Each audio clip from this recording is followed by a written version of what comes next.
This video was brought to you by me. Allow me to take you back. Back to a simpler time. When games were not just about the big bucks, the greed, the corporate bullcrap. When they were just about simple fun, enjoyment.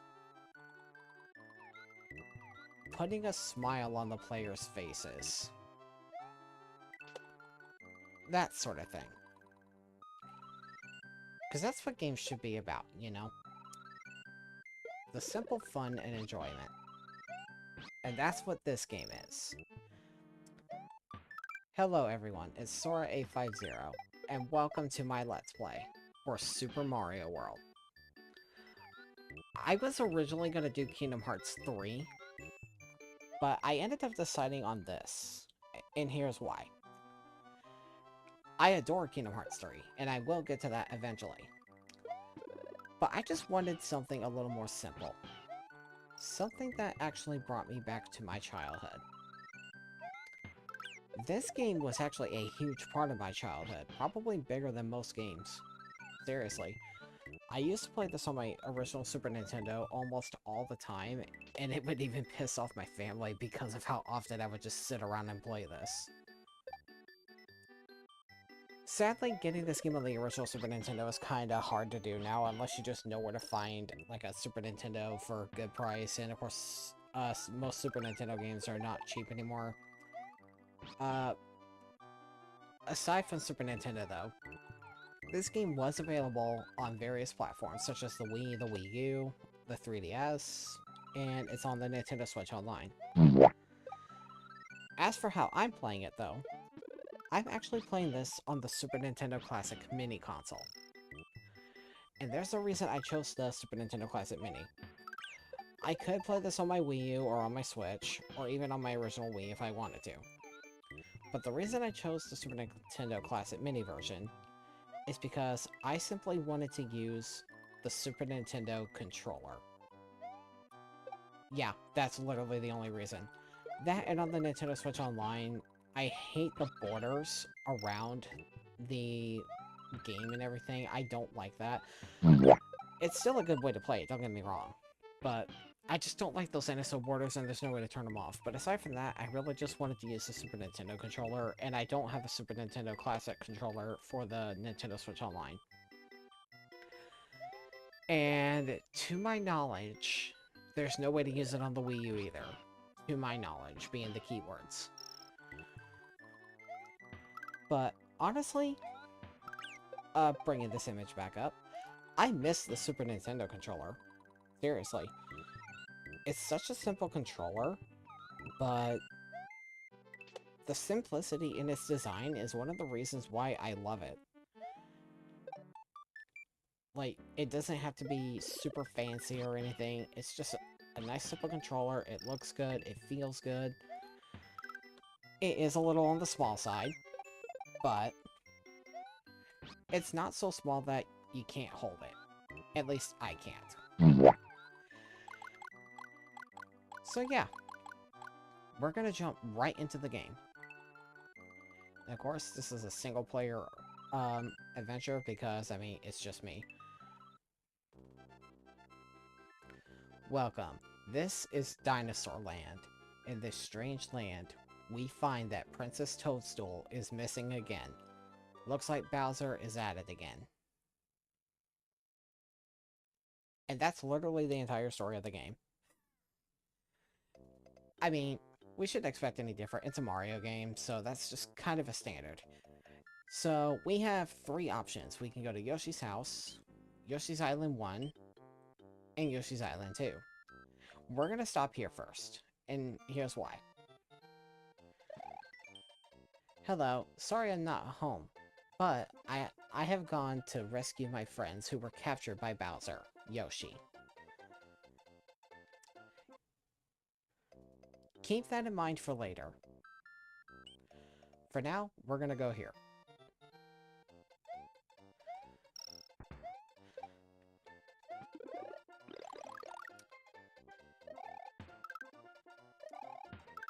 So there really isn't like a lot to this game. It's, you know, your standard Mario game. You go through different stages, and the goal is to just make it from one end of the stage to another. But this game has so many secrets in it that it is absolutely bonkers. Like, seriously, they took the simplicity of the previous entries and turned it into something so masterful. Let's see. Here we go. But also, for a Super Nintendo game, can we just talk about how ahead of its time this game is? I'm not joking. There is so much to this game that you would not have thought it's a Super Nintendo game, aside from the fact that it's kind of obvious just from its graphics alone.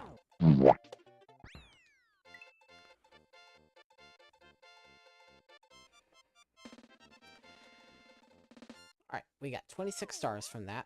So, the stars are determined by the band. The higher the band on the goal, the more stars you get. Pretty easy. Oh, jump on the P. There we go.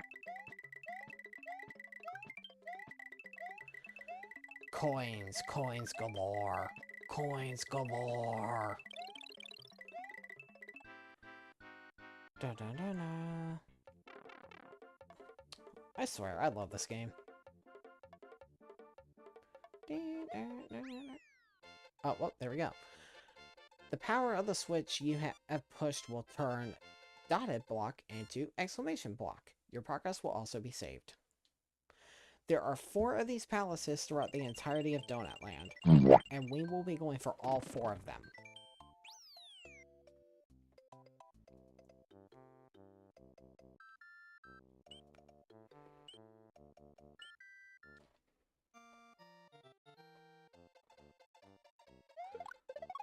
Haha. Killed by your own shell. Wahahahaha. Hooray, thank you for rescuing me. My name is Yoshi. On my way to rescue my friends, Bowser trapped me in that egg. Very simple. Here, we have an information block. Obviously, we've seen one of these earlier, but I figured I'd go ahead and point out what this actually is. These just basically give you little tutorials on how to play the game and whatnot. And it's telling you, press A to jump off of Yoshi. The A button is, of course, a spin jump. When spin jumping, you will instantly destroy a lot of enemies, and you will also have invincibility frames, versus just a regular jump. Not everything will make you invincible with that spin jump, but it comes in handy. And also, as you just saw, if you get another Yoshi egg while you are on Yoshi, you will actually get an extra life. There is a really good way to farm extra lives from that I will show you later. And you may be wondering about those coins that have Yoshi's face on them. Officially, they are called Dragon Coins, but I've always called them Yoshi Coins because they have Yoshi's face on them. I don't know why they are officially called Dragon Coins, but that's just what they're called. There are 5 of them in each level. Some levels do have more than 5. It's kind of a rarity. Oh, hello. But if you get all 5 of them, you get an extra life. This game has so many ways to get extra lives in it. And I mean so many. The rest of those just have coins in them, but that one that I just hit, that one has a guaranteed extra life.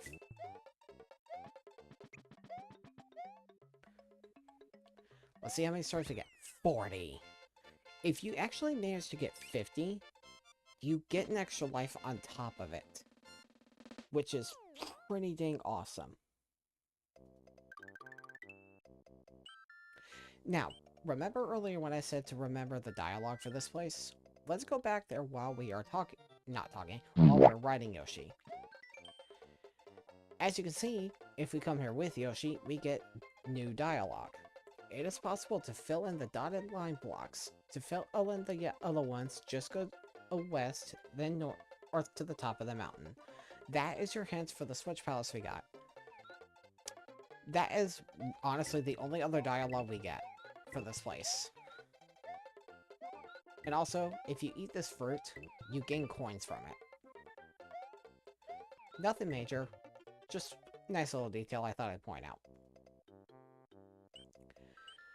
These levels do start off simple, but they will get increasingly more difficult. But that's okay.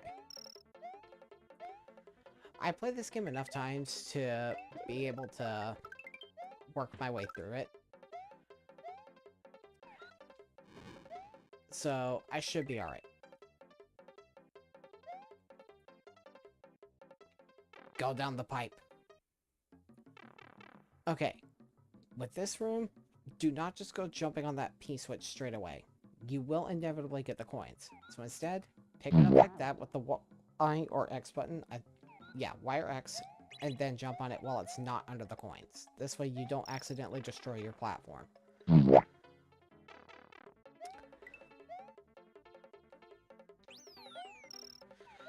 Also, I'm going to show you something really funny you can do. If you have a green shell in your mouth and you go to a wall like this, you can literally just spit it right through the wall. It's hilarious. I don't know why you can do that, but I just thought it was really funny. And just for kicks, why not do it again?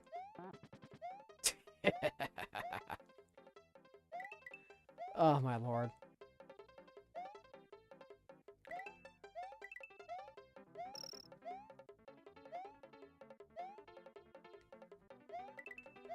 Okay, this right here is a star block. These are really unique blocks. If you get a certain number of coins within the same level, I think it's 50 if I recall correctly, but if you get at least 50 coins within the same level, these will give you an extra life. Anything less, you get a single coin.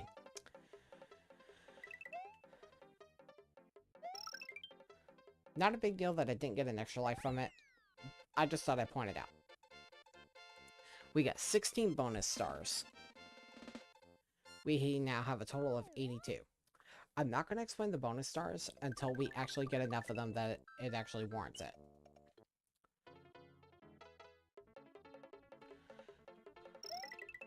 Also, while I'm at it, and while I have an opportunity...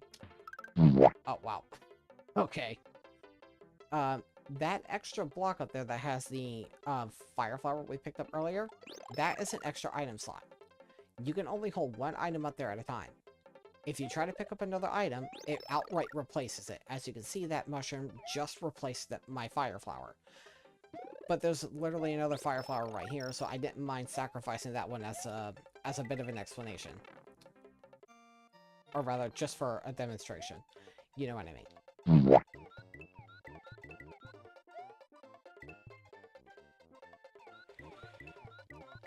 Also, I find it funny that Yoshi can literally just eat these guys. They have like a bunch of spikes on them and you can't like jump on them or anything. But Yoshi can literally just say bottoms up and eat them. I don't know. I just always found that funny.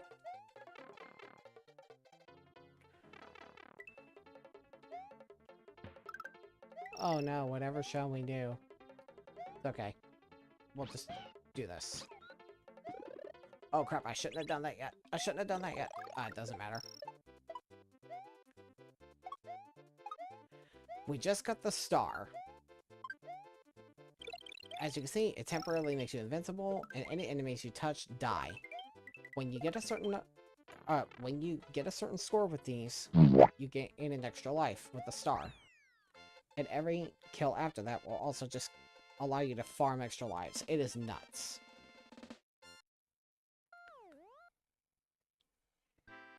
And that is the purpose of the bonus stars. If you get 100 of them, you get a nice little minigame where you basically play this little matching thing.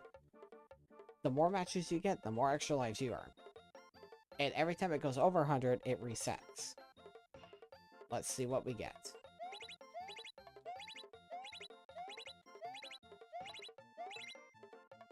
I love how we didn't get a single mushroom.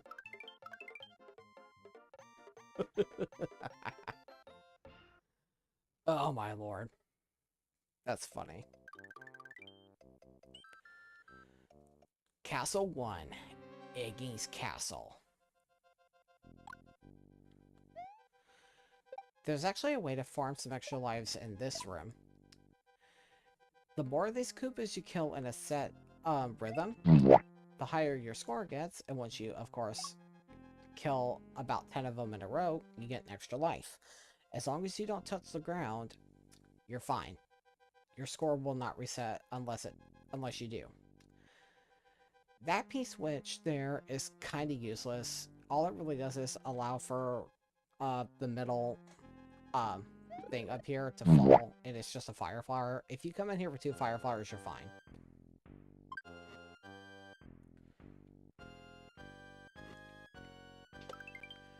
There we go.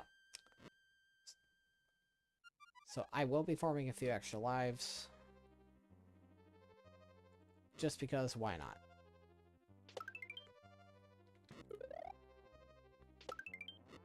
And also, I just have to show this. If you're behind the grate here, you cannot be hurt by that jumping flame. It's only when you're on that side.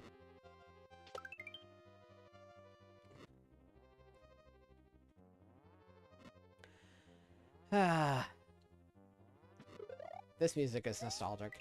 This game really was ahead of its time. Like, seriously, it was. You cannot tell me that this game was not ahead of its time. I won't believe you.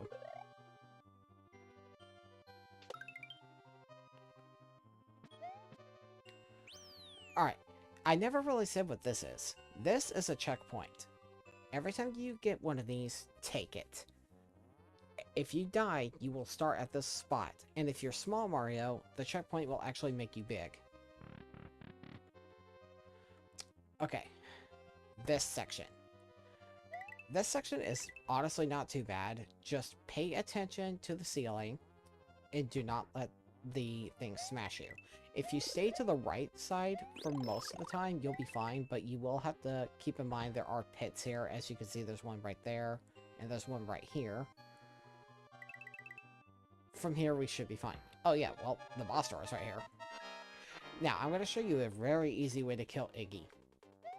Jump on him, have him at the edge. If you just take your time and do this, he literally cannot beat you.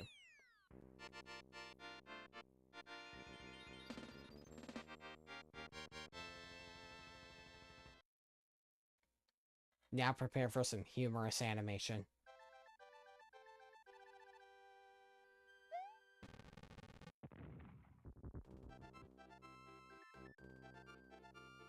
Mario has defeated the demented Iggy Koopa in Castle Number 1 and rescued Yoshi's friend who is still trapped in an egg. Together, they now travel to Donut Land. Also, I just find it kind of funny, a little bit cute, that the Yoshi egg is literally right behind you, just hopping up and down all excited, saying thank you. And because of the whole Donut Land comment, I want donuts now. We have made it to Donut Land. And with that, I think this is a good stopping point. Next time on Super Mario World, we go through Donut Land. And sadly, there's no Krispy Kreme here. See you guys next time.